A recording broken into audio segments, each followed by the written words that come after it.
Gilles Finkelstein, bonjour. Vous êtes directeur général de la Fondation Jean Jaurès. Vous êtes également directeur des études d'Havas. Vous avez publié il y a quelques mois un ouvrage chez Fayard qui s'appelle La dictature de l'urgence, dans laquelle vous appelez le politique à retrouver le temps long et à échapper à cette dictature de l'urgence. Est-ce que vous considérez que cette dictature de l'urgence s'applique aussi aujourd'hui au monde de l'entreprise ? D'abord, le point de départ de cette réflexion, c'est que nous sommes les contemporains d'une mutation radicale de notre rapport au temps. Et que cette mutation, elle touche d'abord nos vies personnelles, la manière dont on se nourrit, dont on s'habille, dont on se soigne, dont on s'informe, est profondément affectée par ce nouveau rapport au temps. Elle touche, vous l'avez évoqué, la vie publique. On légifère de plus en plus dans l'urgence, mais elle touche aussi le monde de l'entreprise. Ce mouvement est parti du monde de la finance. Peu à peu, ce temps de la finance a été transposé au monde de l'économie réelle. Le signe le plus patent de cette modification, c'est le rythme de publication des comptes des entreprises. Là où on publiait des comptes tous les ans, il n'y a pas si longtemps, les comptes sont devenus semestriels et même parfois trimestriels. Milton Friedman, et derrière lui les économistes de l'école de Chicago, rappellent que l'unique responsabilité sociale d'une entreprise, c'est d'accroître ses profits. Est-ce que Milton Friedman a raison et est-ce que l'entreprise peut avoir, y compris dans une perspective de temps long, d'autres objectifs et d'autres priorités ?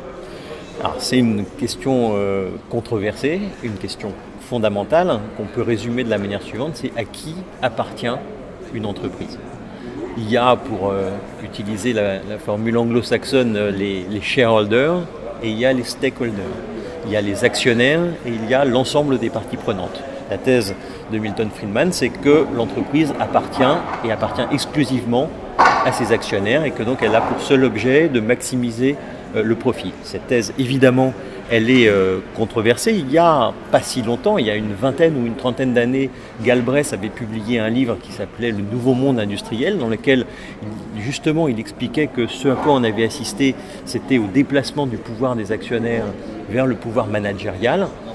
Au cours des 20 années qui se sont écoulées, c'est plutôt Friedman qui l'a emporté sur Galbraith. Tous les débats qu'il y a autour de la responsabilité sociale de l'entreprise partent de l'idée que l'entreprise n'appartient pas seulement à ses actionnaires, à ses shareholders, mais aussi à l'ensemble de ses parties prenantes, aux stakeholders. Et c'est un des débats et un des combats, sans doute, du moment. Est-ce que véritablement les entreprises peuvent échapper à cette logique du choix rationnel et économique dans chacune de leurs décisions ?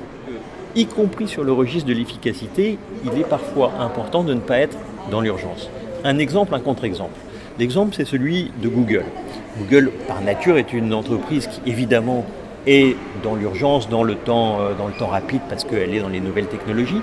Mais une des caractéristiques de Google, c'est qu'il est prévu que ses salariés, pour 20% de leur temps, font autre chose que le travail qu'ils sont censés faire.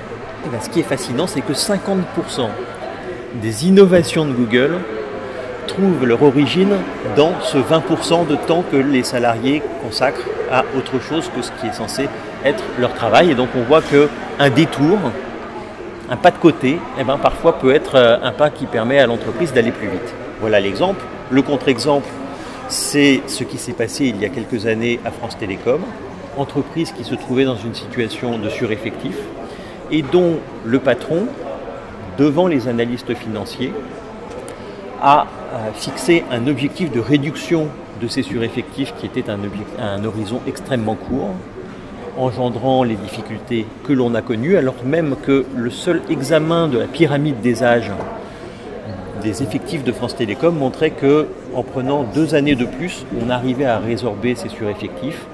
Le surcoût aurait été de quelques dizaines de millions d'euros. Le coût de la crise de France Télécom s'est approché d'1 milliard d'euros. Dans une économie mondiale et ouverte, est-ce que les entreprises ont le droit de lever le pied et de décélérer alors même qu'elles sont déjà dans une économie très ralentie ? Alors, je ne suis aucunement un partisan de la décroissance. J'essaye même de combattre ces thèses dans cet essai. Je crois qu'il faut partir de là 2 dimensions essentielles dans cette mutation du rapport au temps. La première, c'est celle à laquelle on pense le plus intuitivement. L'urgence, c'est le temps accéléré, c'est le culte de la vitesse. Mais il y a une autre dimension qui est au moins aussi importante. L'urgence, c'est le temps compressé, c'est-à-dire un temps qui n'a plus ni passé, ni futur, un temps dans lequel on est dans le culte du présent et même souvent dans le culte de l'instant. Et je crois que ce sont sur ces deux dimensions-là qu'il faut jouer. Décélérer, ça veut simplement dire, c'est ce que l'on évoquait pour France Télécom ou pour Google tout à l'heure, prendre le temps de la réflexion, se créer des espaces, ce que j'appelle des espaces de décélération, savoir à certains moments, là aussi, faire un pas de côté pour réfléchir. L'autre dimension qui est au moins aussi importante, c'est sortir de ce temps compressé et de ce culte de l'instant pour projeter à nouveau nos sociétés, nos entreprises dans un horizon qui dépasse l'horizon des comptes trimestriels. Est-ce qu'il est possible aujourd'hui, au bout du compte, d'échapper à cette logique d'événementialisation, à cette nécessité de rendre des comptes dans un temps très court aux médias et à l'opinion? Une des causes, c'est pas la seule, mais une des causes de cette dictature de l'urgence, c'est, disons, la révolution numérique et l'impact qu'elle a sur les médias, avec une exacerbation de la concurrence, l'émergence à la fois de nouveaux médias avec la TNT et puis disons des réseaux sociaux et de l'Internet. Et les entreprises les médias sont à la fois les causes et les conséquences de cette accélération. L'entreprise d'abord, il faut évidemment commencer par là, doit être capable de répondre à la dictature de l'urgence, doit se mettre en situation de répondre à ce temps accéléré. Ça serait une faute lourde que de ne pas le faire. Avoir anticipé, avoir préparé une communication de crise, ça fait partie du métier de base d'une entreprise. En même temps, c'est ce sur quoi j'insiste, son horizon ne doit pas se résumer à la dictature de l'urgence, et y compris l'événementialisation que vous avez évoquée, le récit de l'entreprise, et bien justement, pour s'inscrire, il doit être sur un horizon qui est plus long que les 3 mois, les 6 mois, et projeter les entreprises, ses salariés, dans un horizon plus long. Gilles Finkelstein, merci beaucoup. Merci Jacques Morel.